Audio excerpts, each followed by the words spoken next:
إن الحمد لله نحمده ونستعينه ونؤمن به ونتوكل عليه ونعوذ بالله من شرور أنفسنا ومن سيئات أعمالنا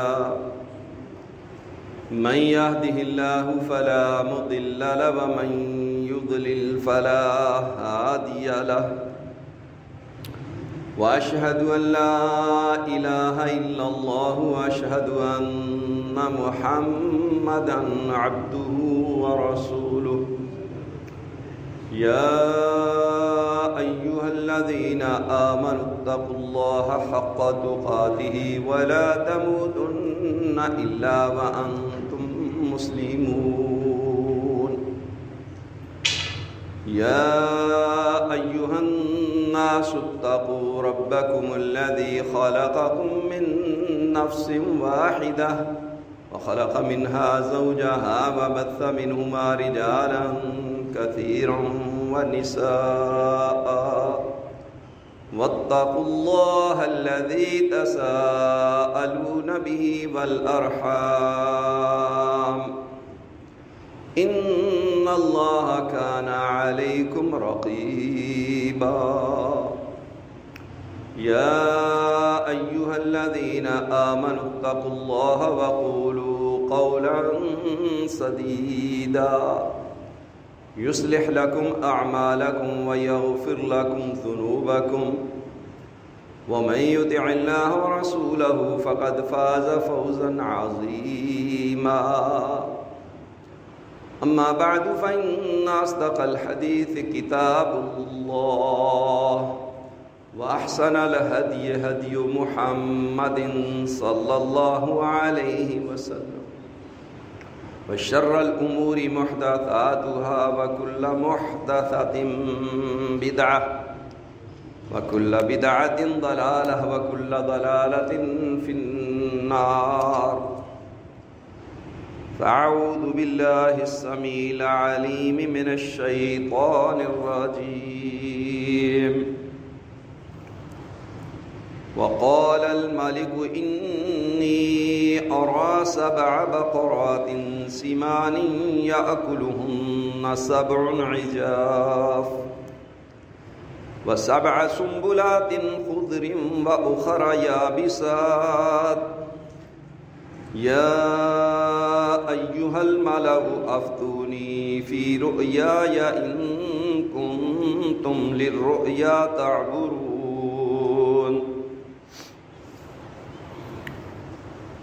اور بادشاہ نے کہا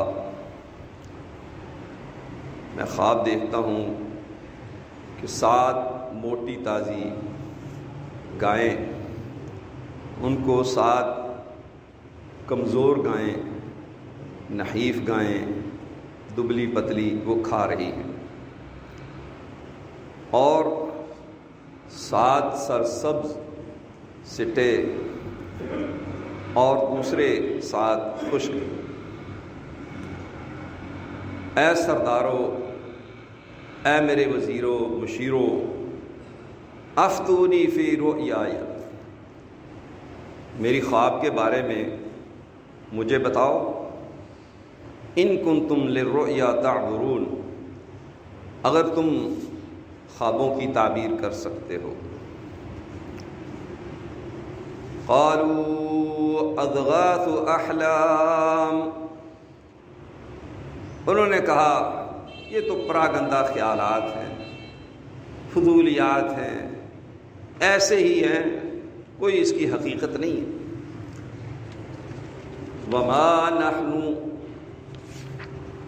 وما نحن بتأویل الاحلام بعالمین، اور ہم ایسی جھوٹے خواب، فضولیات، پراگندہ خیالات ان کے بارے میں نہیں جانتے. وقال الذي نجا منهما وادكر بعد امه، اور اس شخص نے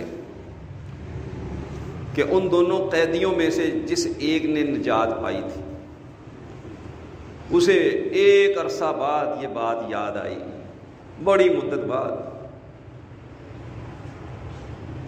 اس نے کہا انا انبئکم بتأویلہ فارسلون، کہ میں تمہیں اس کی تعبیر کی خبر دیتا ہوں، مجھے بھیجو، مجھے روانہ کرو۔ یوسف ایھا الصدیق، اے یوسف، اے صدیق، افتنا فی سبع بقرات سمان یاکلہن سبع عجاف وسبع سنبلات خضر واخر یابسات، ہمیں بتاؤ 7 موٹی تازی گائیں، ان کو 7 نحیف کمزور گائیں کھا رہی ہیں، اور 7 سرسبز سٹے ہیں اور دوسرے خشک ہیں۔ لعلی ارجع الی الناس لعلہم یعلمون، تاکہ میں واپس لوٹ کر کے لوگوں کے پاس ان کو بتاؤں تو ان کو اس بات کا علم ہو جائے، ہو سکتا ہے کہ وہ حقیقت سے واقف ہو جائے۔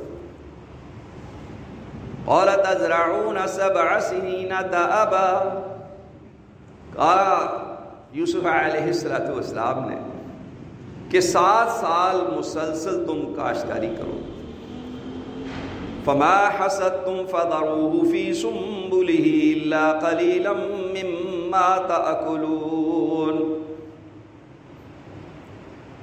کہا کہ جو تم کھیتی کاٹو، اناج غلہ، تو اس کو اسی طریقے سے اس کے سٹوں کے اندر ہی رہنے دو، سوائے اس کے کہ تھوڑا بہت جو تم کھاتے ہو جو استعمال میں آنا ہے، باقی اسی طریقے سے رہنے دو۔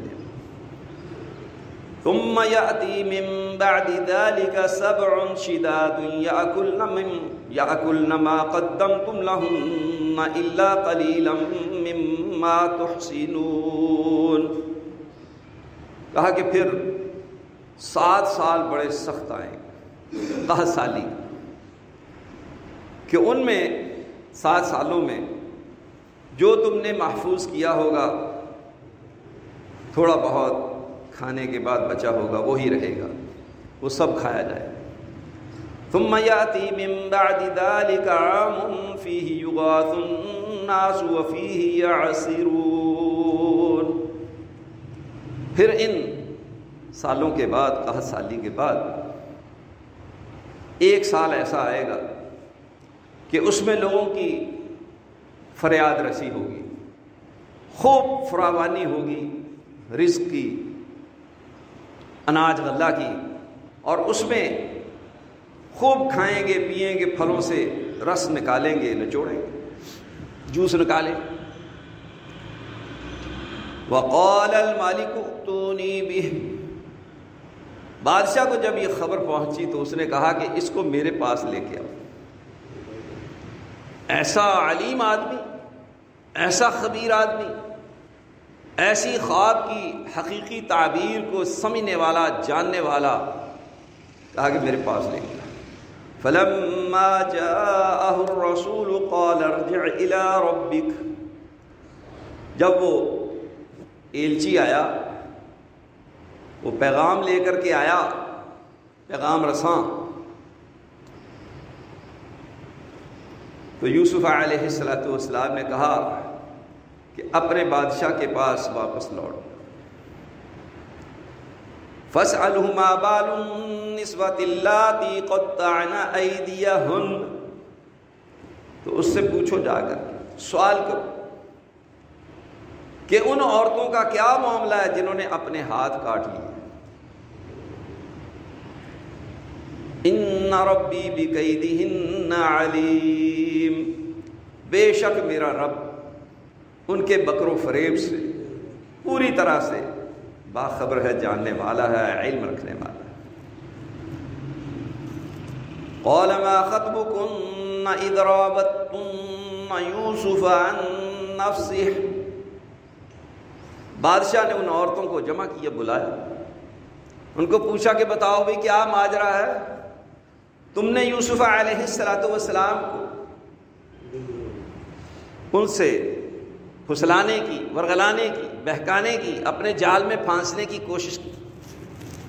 بتاؤ کیا ماجرا ہے؟ قُلْنَا حَاشَ لِلَّهِ، انہوں نے کہا اللہ کی پناہ، سچی بات یہ ہے، مَا عَلِمْنَا عَلَيْهِ مِن سُوءٍ، ہم نے تو اس پہ کوئی برائی نہیں دیکھی، کوئی عیب نہیں دیکھا۔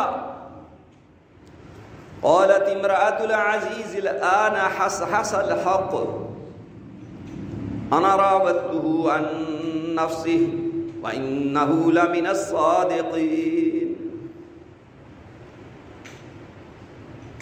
عزیز مصر کی بیوی نے کہا کہ اب بات واضح ہو گئی ہے، حق سامنے آ چکا ہے، کھل چکا ہے۔ انا راودته عن نفسه، میں نے ہی اسے اس سے پھسلانے کی، اپنے جال میں پھانسنے کی کوشش کی تھی۔ وَإِنَّهُ لَمِنَ الصَّادِقِينَ، اور بلا شبہ یوسف علیہ السلام سچوں میں سے ہیں۔ ذَلِكَ لِيَعْلَمَ أَنِّي لَمْ أَخُنْهُ بِالْغَيْبِ، یہ بات اس لیے بتا رہی ہوں تاکہ وہ میرا شوہر جان لے کہ میں نے اس کی عدم موجودگی میں اس کی خیانت نہیں کی۔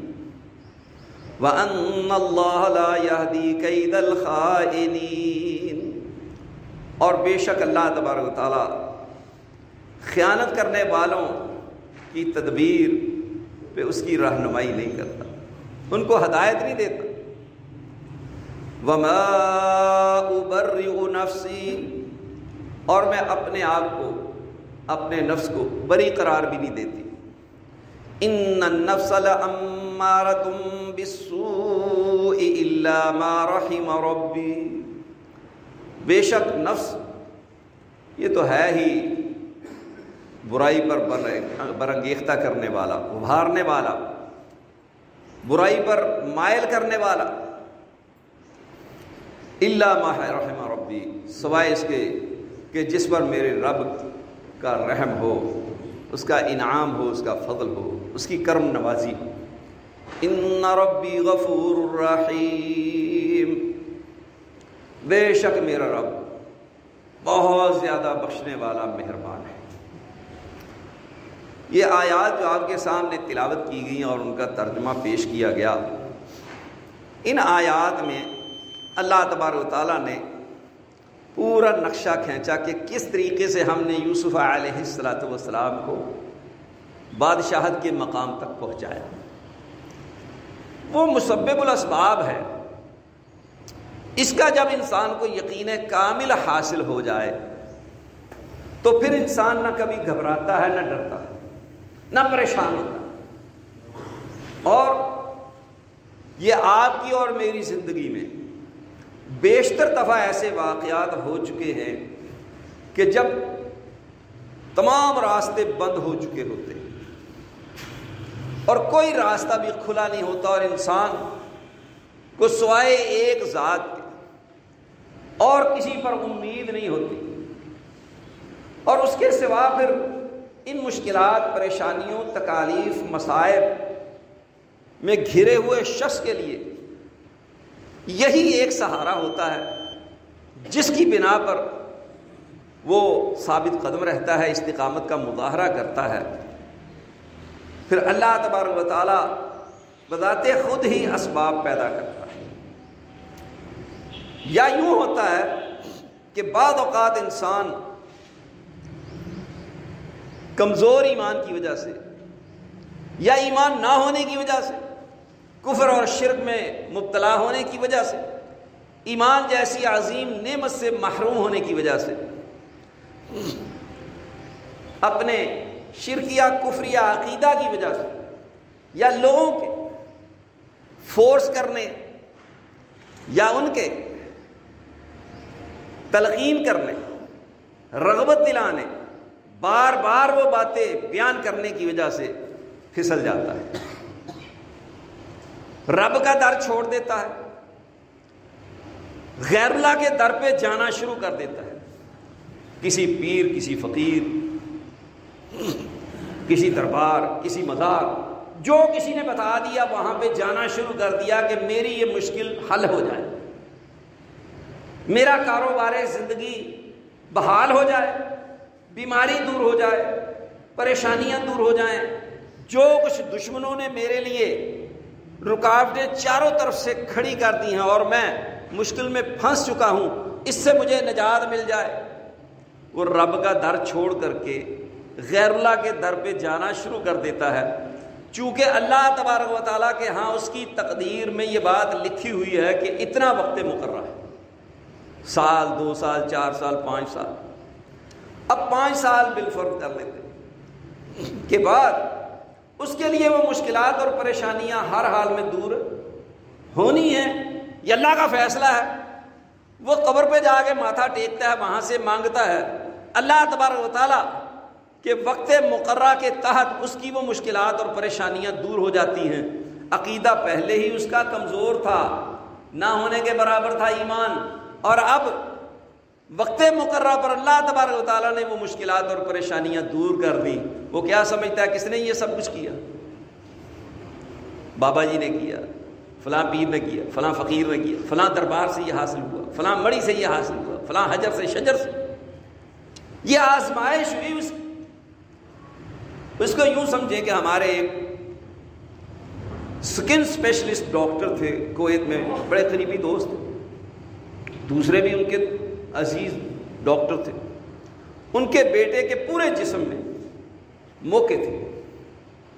ان کی بیوی ان کو کہتی کہ پاکستان میں فلاں جگہ پر مزار ہے، قبر ہے، اس پر اگر سبز دب کا، جس کو بوکر کہتے تھے ہم پنجابی، جھاڑو، وہ سبز رکھ دیا جائے، جیسے جیسے وہ سوکھتا جائے گا ویسے ویسے موقع چھٹتے جائیں۔ ڈاکٹر صاحب ڈاکٹر تھے، وہ اپنی ڈاکٹری کے اعتبار سے اس بات کو مانتے نہیں تھے، تسلیم نہیں کرتے تھے، کچھ عقیدہ بھی ان کا درست تھا۔ اتفاقاً وہ پاکستان آئے، بیوی نے چوری چھپے جا کر کے وہ جھاڑو ادھر رکھ دیا، بیٹے کو اللہ تعالیٰ نے صحت دے دی۔ ڈاکٹر بڑا حیران ہوا، بیوی نے بتایا کہ آپ تو مانتے نہیں تھے، میں نے یہ کام کیا تو جھاڑو رکھنے سے اس کے جسم کے موقع ختم ہو گئے، یہ صحت یاب ہو گیا۔ ڈاکٹر کا بھی یہ ذہن بن گیا۔ ڈاکٹر ہونا کوئی ایمان کی نشانی یا علامت نہیں ہے، نہ یہ ڈگری اور سرٹیفکیٹ ہے۔ ڈاکٹر عبدالقدیر خان پاکستان کا محسن اور ہیرو، اس بیچارے کا عقیدہ پتھروں پر ہے، باوجود اس کے کہ ایٹم بم بنانے والا ہے، وہ یہ اعتقاد رکھتا ہے کہ ان پتھروں سے فائدہ پہنچتا ہے۔ وہ واپس آئے تو اب ان کے گھر میں یہ مسئلہ چل رہا ہے، ڈاکٹر بیٹھے ہیں، یہ بھی بیٹھا ڈاکٹر، دوسرے بھی بیٹھے، عزیز رشتہ دار، گرما گرم بحث ہو رہی ہے۔ ڈاکٹر ان کو کہتا ہے یہ بتاؤ کہ میں کیسے مان لوں، میرے بیٹے کو شفا ہو گئی ہے، اس کے موقع ختم ہو گئے، میں ڈاکٹر ہوں، میں سمجھتا ہوں۔ وہ مجبور ہو کر کے مجھے بلاتے ہیں اور لے کے جاتے ہیں، بات چیت شروع ہوتی ہے۔ میں نے انہیں کہا دیکھو جی، میں آپ کے سامنے نا 3-4 مسائل رکھنا چاہتا ہوں۔ میں نے کہا یہاں کویت میں ہی ایک ساتھی ہیں، آپ ان کو بلا کے پوچھ سکتے ہیں، وہ انڈین ہیں، نام بتایا، پتہ بتایا۔ اس کی پھوپھی 25 سال تک بیماری میں مبتلا رہی، 25 سال بیماری میں مبتلا رہ کر کے اس دورانیے میں وہ ہر جگہ پر گئی، نہ اس نے کوئی مسلمانوں کا دربار چھوڑا اور نہ ہندوؤں کا چھوڑا۔ آخر کار کسی نے اسے کہا کہ گنیش یہ ان کا ایک دیوتا ہے، اس کا دھڑ ہاتھی والا ہے اور نیچے سے انسان والا ہے۔ وقت نہیں ہے ورنہ اس کی بھی تاریخ بیان کرتے، آپ کو حیرت ہوتی۔ اس نے اس کی نظر مانی کہ اگر مجھے شفا ہو جائے تو سالانہ میں تیرا بت بنا کر کے، جیسے ہندو رکھتے ہیں چوکوں میں اپنے مخصوص دن میں اس کا جنم دن مناتے ہیں، سالگرہ مناتے ہیں، اس کا میلاد مناتے ہیں، میں بھی ایسے ہی کروں۔ اللہ تعالیٰ نے اس کو شفا دے دی۔ اب وہ بت بنا کر کے چوکوں میں ان کی طرح رکھتی ہے، اس کا ایمان اور یقین ہے کہ اس گنیش نے مجھے شفا دی۔ تیسرا شخص میں نے کہا وہ کمیونسٹ ہے، دہریہ ہے، چائنا والے، روس والے، وہ اللہ کو مانتے ہی نہیں ہیں۔ وہ کہتے ہیں یہ سارا نظام خود بخود چلتا ہے، خود بخود ختم ہوتا ہے، اس میں کسی کا کوئی عمل دخل نہیں ہے، ان کو بھی شفا ملتی ہے۔ میں کہا ہمارے پاکستان میں جیکب آباد میں جیکب کی قبر ہے، اس کے کتے کی بھی ساتھ قبر ہے، ہندو بھی اس میں جاتے ہیں، مسلمان بھی جاتے ہیں، آپ کے لیے حیران کن بات ہو۔ میں کہا وہ بھی وہاں سے شفا لے کے آتے۔ اور جو شخص صرف اللہ تبارک و تعالیٰ کے سامنے اپنی حاجت رکھتا ہے، کسی اور سے وہ ایمان اور یقین ہی نہیں رکھتا کہ یہ شفا دے سکتا ہے، صرف ایک عرش والا اللہ ہی شفا دے سکتا ہے، اس کو بھی شفا ملتی ہے۔ میں نے کہا آپ بتائیں کہ ان سب میں صحیح بات کس کی ہے؟ مزار والے کی، وہ ہندو دین کا جو دیوتا ہے گنیش، اس کی، یا کمیونسٹوں کی، یا جیکب کی قبر پر جانے والوں کی، یا تیرے بیٹے کو جو شفا ملنا ہے، یا اسی طرح سے صرف ایک اللہ تبارک و تعالیٰ ہی شفا دیتا ہے، یہ ایمان اور یقین ہے مسلمان۔ کس کی بات صحیح ہے؟ سوچنے پہ مجبور ہوا۔ اس نے کہا کہ جی بات آپ کی بالکل صحیح ہے، سمجھ آ گئی، یہ شفا کون دیتا ہے؟ اللہ تبارک و تعالیٰ ہی دیتا ہے، کوئی اور شفا دینے پہ قادر نہیں ہے۔ میں نے کہا ڈاکٹر صاحب آپ بھول بھلائیوں میں پڑ گئے، فرق صرف اتنا ہے کہ بھائی وقت مقرر ہے اللہ کے ہاں۔ قرآن نے ابراہیم علیہ السلام کی بات کو بیان کیا، یہ نہیں اللہ نے کہا کہ میں شفا دیتا ہوں، یہ اعجاز ہے قرآن مجید کا، یہ قرآن مجید کی فصاحت و بلاغت ہے۔ وَإِذَا مَرِضْتُ فَهُوَ يَشْفِينِ، جب میں بیمار ہو جاتا ہوں تو میرا رب مجھے شفا دیتا ہے۔ کہ آپ بتائیں کہ قرآن مجید میں اللہ تبارک و تعالیٰ نے جد الانبیاء ابراہیم علیہ السلام کی بات کو بیان کیا، تو کس کا عقیدہ صحیح ہوا؟ کس کی بات صحیح ہوئی؟ کہ عرش والا ہی یہ سب کچھ کرتا ہے۔ تو بات سمجھانے کا مقصد یہ ہے کہ مسبب الاسباب کون ہے؟ ایک عرش والا اللہ تبارک و تعالی ہے، وہ خود راستے پیدا کرتا ہے۔ انسان بھول بھلائیوں میں پڑ جائے، اس کا در چھوڑ دے الگ بات ہے، سارے راستے وہ کھولتا ہے، رکاوٹیں وہ دور کرتا ہے، وسائل وہ پیدا کرتا ہے۔ یہاں جیل میں پڑے ہوئے ہیں، یہ کون یہاں تک پہنچا رہا ہے جیل میں؟ اللہ تبارک و تعالیٰ نے پہلے ان دونوں کو خواب دکھائی، ان کے خواب کی تعبیر کی، کتنا عرصہ گزر گیا، یہ قرآن مجید کے الفاظ سے بات معلوم ہوتی ہے۔ بعض لوگوں نے کتنا بتایا، کسی نے کتنا بتایا، لیکن قرآن مجید نے جو بات بیان کی ہے، فَأَنْسَاهُ الشَّيْطَانُ ذِكْرَ رَبِّهِ فَلَبِثَ فِي السِّجْنِ بِضْعَ سِنِينَ۔ یہ کچھ سال، بدع کا لفظ جو ہے عربی میں وہ 3 سے لے کر کے 9 تک استعمال ہوتا ہے، اور بائبل کے مطابق بھی کہ وہ 7 سال جیل میں رہے، اور کبھی کسی قیدی کو بھی نکال کر کے بادشاہ بنایا جاتا ہے۔ کیوں جی؟ کون پیدا کر رہا ہے اسباب؟ یہ اللہ تبارک و تعالیٰ، جس نے ان دونوں کو خواب دکھایا، اس نے اب بادشاہ کو خواب دکھایا۔ کون ہے مسبب الاسباب؟ کون ذریعہ پیدا کر رہا ہے؟ کون راستے ہموار کر رہا ہے؟ کون پہنچانے کے یہاں تک تمام وسائل مہیا کر رہا ہے؟ اس سے پہلے اللہ تبارک و تعالیٰ نے تعبیر رویا کا علم عطا کیا، اللہ تبارک و تعالیٰ نے یہ فہم عطا کی، اللہ تبارک و تعالیٰ نے نبوت و رسالت عطا کی، اللہ تبارک و تعالیٰ نے یہ ساری باتیں سکھائیں، اس نے یہ سب کچھ سکھایا بھی ہے اور راستے بھی ہموار کیے۔ اب بادشاہ خواب دیکھتا ہے، اور خواب دیکھ کر کے وہ اپنے وزیر اور مشیر ان کے سامنے بیان کرتا ہے، کیونکہ یہ لافے تو بڑی مارتے ہیں، بڑھ کے تو بڑی مارتے ہیں، باتیں تو بڑی کرتے ہیں، سیم جو اس وقت ہمارے ملک پاکستان کے حالات ہیں اس وقت کے وزیروں کے حالات بھی یہی تھے. یہ کبھی مختلف نہیں ہوئے، یہ ہمیشہ ایک جیسے ہی رہتے کہ اس آدمی کو وہ شعبہ دیا جاتا ہے جس کی وہ الف بے سے بھی واقف نہیں ہوتا، جاہل مطلق ہوتا ہے لیکن اسے وہ عہدہ دے دیا جاتا ہے اور وہ اس عہدے کی بنا پر حکومت میں بیٹھ کر کے جو کچھ بھی آل فال بکتا رہے کہتا رہے، وہ سمجھتا ہے کہ میں ہی ساری عقل کی باتیں بیان کر رہا ہوں، عقل ساری مجھے ہی ہے اس لیے کہ میں وزیر ہوں. اور لوگ اس کا مذاق اڑاتے ہیں، عامت الناس بھی اس کی باتوں پر ہنستے ہیں، ان کو ہنسی آتی ہے کہ یہ کیسا بےہودہ گفتگو کرنے والا فضول قسم کا آدمی ہے، وہ عقل کی بات بھی نہیں کرتا، علم کی بات تو بہت دور کی.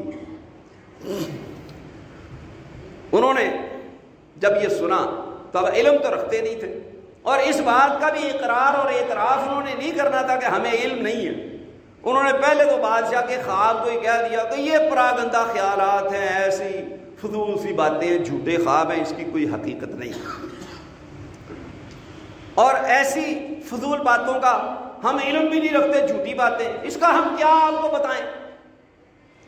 یہ سیم وہی بات ہے. اور دوسری طرف یہ قیدی نجات پانے والا جس کو ایک عرصہ بعد یاد آیا، او میری تو یوسف علیہ السلام سے جیل میں ملاقات ہوئی تھی، میرے خواب کی انہوں نے تعبیر بتائی تھی، میں یہاں واپس اپنے عہدہ و منصب پر پہنچ گیا. اس کو یوسف علیہ السلام کی یاد آئی. اب اس نے ان کا عطا پتہ نہیں بتایا، نہ ان کا ذکر کیا. اس نے کہا جی مجھے بھیجو، میں آپ کو بتاؤں گا، آ کر میں خبر لے کے آؤں گا.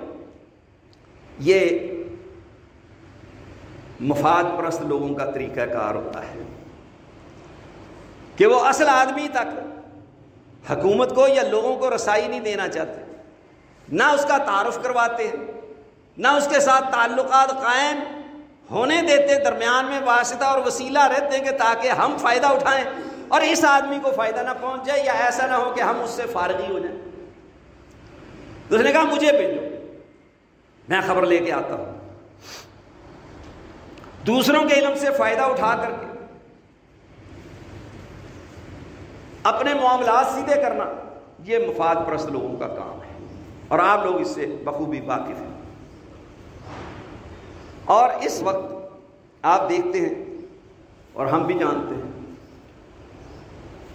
کہ وہ ان پڑھ مولوی اور عام لوگ جاہل وہ کیا کرتے ہیں، ان سے کوئی مسئلہ پوچھے نا تو بتانے کی کوشش کرتے ہیں، جب پھنس جائیں تو پھر وہ کسی اہل علم سے مسئلہ خود پوچھیں گے، اس کو بتائیں گے، اس کو یہ نہیں کہیں گے کہ فلاں عالم سے آپ مسئلہ پوچھیں، یا یہ نہیں کہیں گے کہ ہم فلاں عالم سے مسئلہ پوچھ کر کے آپ کو بتاتے ہیں، یہ نہیں بتائیں گے.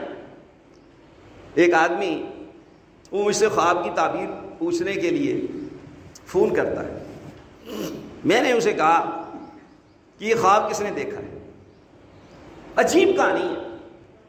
کہتا جی ہم نے واٹس ایپ گروپ بنایا ہوا ہے، اس گروپ میں عورتیں یا مرد اپنا خواب شیئر کرتے ہیں، تو میں اس کے خواب کی تعبیر بتاتا ہوں. میں نے اسے پوچھا کہ تو کتاب و سنت کا علم ہی نہیں رکھتا، تو عامی آدمی ہے، تو اتنا بڑا ظلم کر رہا ہے. دوسری بات میں نے کہا افسوس ہے ان لوگوں پر کہ جو گروپ میں خواب شیئر کرتے ہیں سارے جاہل اکٹھے ہوئے کہ شریعت نے اجازت ہی نہیں دی ہے کہ اپنا خواب تم لوگوں میں شیئر کرو. وہ تو اس کے سامنے بیان کرو جو خیر خواہ ہو، جو علم رکھتا ہو، جس کو سمجھتے ہو کہ یہ اس علم کا جاننے والا ہے، ماہر ہے، اس کے سامنے بات رکھو. میں نے بڑی سخت ناراضگی کا اظہار کیا. میں نے کہا یہ گروپ بند کر دو، تم گناہ کر رہے ہو، اللہ تبارک و تعالیٰ کی نافرمانی کر رہے ہو. یہ صورتحال ہے. یہ واٹس ایپ کے اور فیس بک کے علماء اور مفتی حضرات ہیں، جو علم سے دور ہیں لوگ. اللہ اکبر. حکمرانوں کے معاملات وہ بھی آپ کے سامنے ہیں کہ حکمران اکثر و بیشتر جاہل ہوتے ہیں اور وہ اپنے وزیر اور مشیر اپنے سے بھی زیادہ جاہل لوگوں کو مقرر کرتے ہیں تاکہ ہماری جہالت پر پردہ پڑا رہے. اب انہوں نے بھیجا کہ جاؤ بھی خبر لاؤ، ان کی ضرورت تھی. اب آتا ہے یوسف علیہ السلام کے پاس، یوسف ایھا الصدیق افتنا فی سبع بقرات سمان یاکلہن سبع عجاف وسبع سنبلات خضر واخر یابسات۔ اے یوسف، اے صدیق، اے سچے، بتا ہمیں خواب کے بارے میں۔ یہ نہیں بتایا کہ بادشاہ کو خواب آیا، وہ جا کر کے مسئلہ پوچھتا ہے۔ یوسف علیہ السلام کا ظرف، انہوں نے کوئی اعتراض نہیں اٹھایا کہ تجھے ایک کام میں لگایا تھا، اب تم مسئلہ پوچھنے کے لیے آ گیا اتنا عرصہ بعد،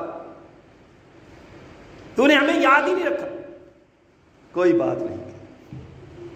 اور خواب کی تعبیر بتانے میں بخل سے کام نہیں لیا،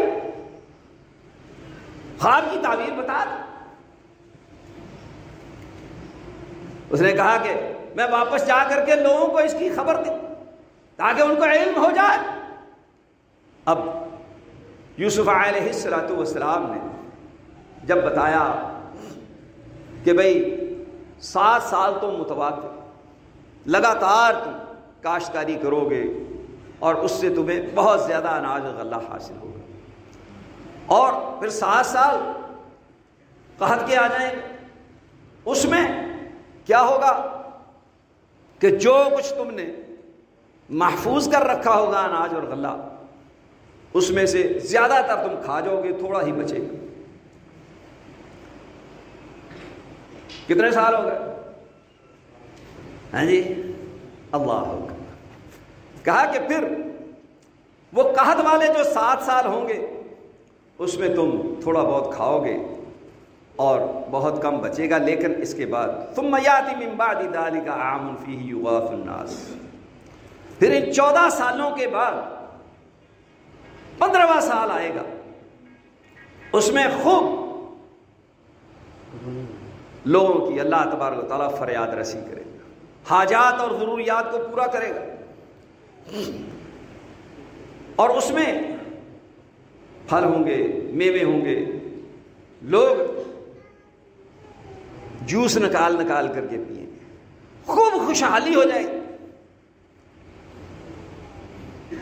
یہ خواب بتا دی صدیق نے یوسف کو، صدیق کہہ کر کے پکار رہا، کیوں؟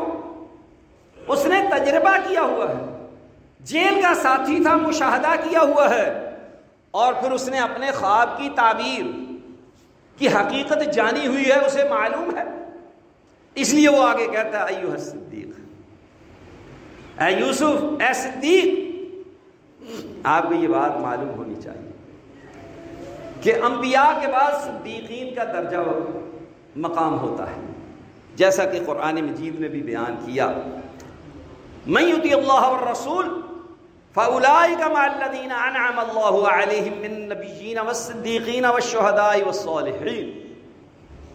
جو شخص بھی اللہ تبارک و تعالی اور رسول صلی اللہ علیہ وسلم کی اطاعت، تابعداری، فرما برداری کرتا ہے، تو فرمایا یہی لوگ کہ ان پر اللہ تبارک و تعالی کا انعام ہوگا، جیسا کہ انبیاء، صدیقین، شہداء اور صالحین پر انعام ہوا، اور ان کی اس کو رفاقت میسر آئے گی، ساتھ نصیب ہوگا۔ تو انبیاء کے بعد صدیقین کا ذکر کیا گیا، صدیقین کے بعد شہیدوں کا ذکر ہوا، شہیدوں کے بعد صالحین نیکوکاروں کا ذکر ہوا، درجہ بدرجہ۔ تو صدیق کا درجہ نبی کے بعد۔ اور امت مسلمہ میں آپ کو معلوم ہے کہ کون صدیق ہے؟ کیوں جی؟ کون صدیق ہے؟ ابوبکر صدیق رضی اللہ تعالیٰ عنہ، جن کے بارے میں قرآن مجید نے بیان کیا والذی جاء بالصدق وصدق بہ، کہ جو صدق لے کر کے آیا اور جس نے اس کی تصدیق کی۔ بالصدق سے مراد رسول اللہ صلی اللہ علیہ وآلہ وسلم، اور صدق بہ سے مراد ابوبکر صدیق رضی اللہ تعالی عنہ۔ اور نبی صلی اللہ علیہ وآلہ وسلم نے بذات خود ابوبکر کو صدیق قرار دیا، جیسا کہ آپ نے یہ حدیث نبی صلی اللہ علیہ وآلہ وسلم کی سنی ہوئی ہے کہ آپ صلی اللہ علیہ وآلہ وسلم جب احد پہاڑ کے اوپر کھڑے تھے تو اس وقت احد پہاڑ ہلا، اس میں لرزہ طاری ہوا. تو نبی صلی اللہ علیہ وآلہ وسلم نے فرمایا اثبت احد، اے احد ٹھہر جا، قائم رہ، تجھے معلوم نہیں فما علیک الا نبی او صدیق او شہیدان، تیرے اوپر نبی ہے، صدیق ہے اور 2 شہید ہیں. یہ نبی صلی اللہ علیہ وآلہ وسلم نے خبر دی وحی کے ذریعے سے. آپ عالم الغیب نہیں تھے تو یہ خبر کہاں سے آئی؟ کس نے دی؟ اللہ تبارک و تعالیٰ نے خبر دی. تو بتایا کہ تیرے اوپر نبی ہے، صدیق ہے ابو بکر، اور 2 شہید ہیں عمر اور عثمان غنی رضی اللہ عنہما. تو یہ صدیق کا ذکر بھی پہلے، یہ مرتبہ مقام امت میں ابو بکر صدیق رضی اللہ تعالی عنہ کو ملا اور ملنا بھی چاہیے تھا، اس لیے کہ آپ علیہ الصلوۃ والسلام نے امام المومنین اسے اپنی زندگی میں مقرر کیا، اپنی زندگی میں امام بنایا، اور ان کو ہی رسول اللہ صلی اللہ علیہ وسلم نے اپنی زندگی میں سن 9 ہجری میں امیر الحج مقرر کیا. اور اپنی زندگی میں آپ صلی اللہ علیہ وسلم نے جو سب سے بڑا مسلمانوں کا لشکر مدینہ سے روانہ ہوا تھا غزوہ تبوک کے لیے، اس کے بعد تو کوئی جنگ ہی نہیں ہوئی، یہ سب سے بڑا لشکر، اس کا سپہ سالار بھی رسول اللہ صلی اللہ علیہ وسلم نے ابو بکر صدیق رضی اللہ تعالی عنہ کو مقرر کیا. یہ ابو بکر صدیق ہے رضی اللہ تعالی عنہ. اللہ اکبر. اور اس موقع پر اپنا جھنڈا بھی رسول اللہ صلی اللہ علیہ وسلم نے ابو بکر صدیق رضی اللہ تعالی عنہ کے ہی سپرد کیا تھا. تو یہ صدیق کا مرتبہ مقام. تو کہا کہ اے صدیق، تو یہ صداقت تو ان کی ثابت ہے، صدیق ہونا تو ان کا ثابت ہے. یہ آگے بھی یہ بات تسلیم شدہ مسلم کہ دشمن بھی یہ بات تسلیم کر رہے ہیں، الزام لگانے والے اس حقیقت کا اعتراف کر رہے ہیں کہ یہ سچے ہیں. اللہ اکبر. کہا کہ وقال المالک ائتونی بہ، بادشاہ نے کہا کہ اسے میرے پاس لے کے آؤ. اس نے تو پورا 15 سال کا سسٹم اور نظام بتا دیا کہ کیسے نظام چلانا، کیا ہوگا، کیا کچھ ہوگا. اس کو تو میرا نائب ہونا چاہیے. یہ حکومت کے معاملات کو، اس نظم کو، اس سسٹم کو، اس معاملے کو بہت اچھی طرح سے جاننے والا، سمجھنے والا ہے. لاؤ اسے میرے پاس. یوسف علیہ السلام کی بے نیازی دیکھی. فلما جاء الرسول، جب پیغمبر آیا، قال ارجع الى ربک، کہا اپنے بادشاہ کی طرف واپس چلا جا. نبی صلی اللہ علیہ وسلم فرماتے ہیں اگر میں یوسف علیہ السلام کی جگہ جیل میں ہوتا اور میرے پاس اس طریقے سے پیغام لانے والا پیغام لے کے آتا تو میں فوری طور پر اس کے پیغام کو قبول کر لیتا اور جیل سے باہر آ جاتا، رہائی پا لیتا. یہ بات کہہ کر کے نبی صلی اللہ علیہ وسلم نے یوسف علیہ السلام کے مرتبہ و مقام کو بیان کیا. کتنے عظیم استقامت پر قائم رہنے والے، کس قدر صبر کا مظاہرہ کرنے والے، رہائی سے سروکار نہیں ہے. اصل معاملہ کیا ہے کہ جو الزام لگایا گیا ہے، جو چال چلی گئی ہے، جو کچھ میرے ساتھ ہوا ہے، یہ معاملہ سامنے آنا چاہیے، ایسے نہیں باہر آؤں گا. اب بادشاہ کو جب جا کر کے پیغام دیا کہ ان سے پوچھو فَاسْأَلْهُ مَا بَالُ النِّسْوَةِ اللَّاتِي قَطَّعْنَ أَيْدِيَهُنَّ، پوچھا جا کے اس سے کہ ان عورتوں کا کیا معاملہ ہے جنہوں نے اپنے ہاتھ کاٹے تھے. اگر اتفاقی ہاتھ کٹ گئے ہوتے تو پھر اس بات کی تحقیق کرنے کی ضرورت تھی کیوں جی؟ اور جان بوجھ کے انہوں نے ہاتھ کاٹے تھے. یہ باب تفعیل ہے ہمارے ہاں جی، وہ دیکھ کر کے مبہوت ہو کر کے حیران ہو کر کے ہاتھ کاٹ لی. وہ تو بڑی سازشی عورتیں تھیں. یہ قرآن بیان کر رہا ہے. سیاق و سباق اس کا تقاضا ہی نہیں کرتے، اس کا ساتھ ہی نہیں دیتے. یہ اس کی فصاحت و بلاغت کے خلاف معنی مفہوم بیان کیا جاتا ہے کہ حادثاتی طور پر اتفاقاً یوسف علیہ السلام کے حسن و جمال کو دیکھ کر کے انہوں نے ہاتھ کاٹ لیا. یہ بات غلط ہے. تحقیق تو اس کی کرنی کہ انہوں نے کیا چال چلی، کیا سازش کی. ان کا معاملہ کیا تھا؟ انہوں نے ایسا کیوں کیا؟ ان ربی بکیدہن علیم، بے شک میرا رب ان کی کارستانی سے پوری طرح سے باخبر ہے، جاننے والا ہے۔ اب بادشاہ نے پوچھا علماء خطبکن اذ راوتن یوسف عن نفسہ، ہاں بتاؤ، اور تم نے یوسف علیہ السلام کو ورغلانے، پھسلانے، بہکانے، اپنے جال میں پھنسانے کی کیا کیا کوششیں کی؟ بتاؤ کیا چال چلی، کیا طور طریقہ اختیار کیا؟ اللہ اکبر۔ اب معاملہ سامنے آ گیا، کسی نے عزیز مصر کی بیوی کا ساتھ نہیں دیا۔ قلنا حاشا للہ ما علمنا علیہ من سوء، کہا اللہ کی بنا، ہم نے یوسف علیہ السلام میں کسی قسم کی کوئی برائی نہیں دیکھی۔ کوشش بڑی کی ہم نے، چالیں بڑی چلی، طریقے ہتھ کنڈے بڑے استعمال کیے، لیکن وہ ہمارے جال میں نہیں پھنسا۔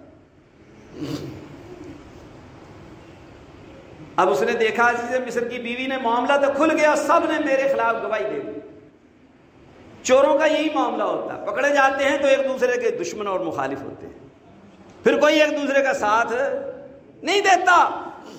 ایک دوسرے کا ساتھ دیا جاتا ہے تو ایمان کی بدولت، اسلام کی بدولت، حق کی بدولت، وگرنہ جھوٹ پر، بہتان پر، الزام پر، فراڈ پر، جھوٹ پر، چوری پر، کرپشن پر کوئی کسی کا ساتھ نہیں دیتا۔ جب پھنستے تو اپنی اپنی جان چھڑاتے ہیں، وعدہ معاف گواہ بنتے ہیں کہ جی ہمیں معاف کر دیا جائے، سچ سچ ہم بتا دیں، ہم وعدہ کرتے ہیں کہ سچ بتائیں گے، شرط یہ ہے کہ ہمیں معاف کر دیا، ہمیں معافی مل جائے۔ یہ معاشرے میں چلتا ہے، بھٹو ایسی پھانسی چڑھا وعدہ معاف گواہ کی وجہ سے، کیا وجہ؟ اللہ اکبر۔ کہتی ہے قالت امرأۃ العزیز الآن حصحص الحق، عزیز مصر کی بیوی اب کہہ رہی ہے کہ بھی اب بات کھل گئی ہے، حق واضح ہو گیا ہے۔ انا راودتہ عن نفسہ، میں نے ہی اس کو پھسلانے کی، بہکانے کی، اپنے جال میں پھنسانے کی کوشش کی۔ وَإِنَّهُ لَمِنَ الصَّادِقِينَ، وہ تو سچوں میں سے ہے، یوسف تو ہے ہی سچا۔ انہوں نے اسی وقت کہہ دیا تھا کہ میں نے اس کو نہیں پھنسانے کی کوشش کی، اس نے مجھے پھنسانے کی کوشش کی ہے، لیکن اس نے اپنے عہدے کا ناجائز فائدہ اٹھاتے۔ سول سوسائٹی کی عورت تھی، کیا جی، بڑے گھر کی تھی، عہدے دار کی، منصب والے کی بیوی تھی، بات تو اس کی سنی جانی تھی۔ مولویوں کی کون سنتا ہے، اہل حق کی کون سنتا ہے، اور دین کی بات کون سنتا ہے، سچے لوگوں کی بات کون سنتا ہے؟ اور سچی بات تو گھر والے بھی نہیں سنتے، باہر والے کون سنیں گے؟ باہر والے کیسے سنیں گے؟ سچی بات تو اپنے رشتہ داروں کو، عزیز و اقارب کو، بہن بھائیوں کو، اولاد کو، بیوی کو بھی اچھی نہیں لگتی ہے، ایک مسلمہ حقیقت۔ وہ بھی آپ کے مخالف ہو جائیں گے، دشمن ہو جائیں گے کہ جی ابے کا دماغ جنا ٹھیک نہیں لگتا۔ تو میرے بھائی اور دوست، یہ معاملہ کھل کر کے سامنے آ گیا، اور یوسف علیہ السلام کی صداقت واضح ہو گئی، اور اس نے تسلیم کر لیا اس بات کہ یوسف علیہ السلام ہی سچے تھے، سچے ہیں، اور سب نے گواہی دے دی، جس نے الزام لگایا اس نے بھی گواہی دے دی، تسلیم کر لی۔ یہ زندگی کا وہ سنہری وقت ہوتا ہے کہ جب کسی پر الزام لگے ہوئے ہوں اور اس کی زندگی میں ہی وہ الزامات دھل جائیں، وہ ثابت نہ ہو سکیں، اور مخالف اپنی غلطی کو تسلیم کرو۔ یہ یوسف علیہ السلام کا اعزاز تھا۔ اب آگے کیا اس عورت کے ساتھ پھر شادی ہوتی ہے؟ یا دو آیتیں جو ہم نے پڑھی ہیں آگے والی، ذالک لیعلم انی لم اخنہ بالغیب، تاکہ وہ جان لے کہ میں نے اس کی عدم موجودگی میں اس کی خیانت نہیں کی۔ یہ قول کس کا ہے؟ عزیز مصر کی بیوی کا ہے یا یوسف علیہ السلام؟ پھر جو بچے پیدا ہوئے، منسی اور فرائیم، یہ اس عزیز مصر کی بیوی سے بچے پیدا ہوئے کہ دوبارہ یہ جوان ہوئی، یا کسی اور عورت سے شادی کی تو اس سے بچے پیدا ہوئے، یہ ساری بات انشاءاللہ آئندہ جمعہ ہوگی۔ وآخر دعوانا الحمدللہ۔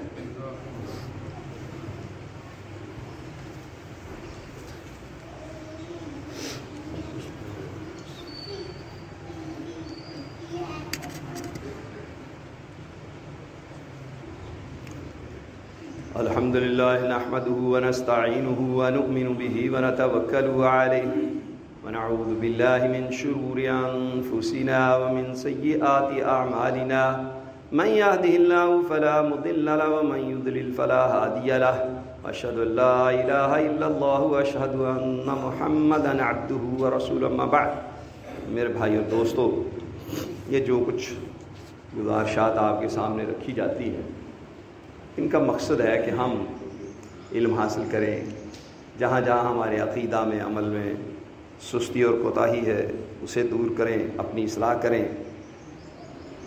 یہ کان رسی کے لیے یا خالی ویسے ہی سما خراشی کے لیے خطبہ نہیں ہوتا، اس کا ایک خاص مقصد شریعت نے مقرر کیا ہے۔ 2 رکعتیں کم کر دی ہیں، خطبہ رکھ دیا اس کی جگہ کہ ہم کچھ حاصل کریں۔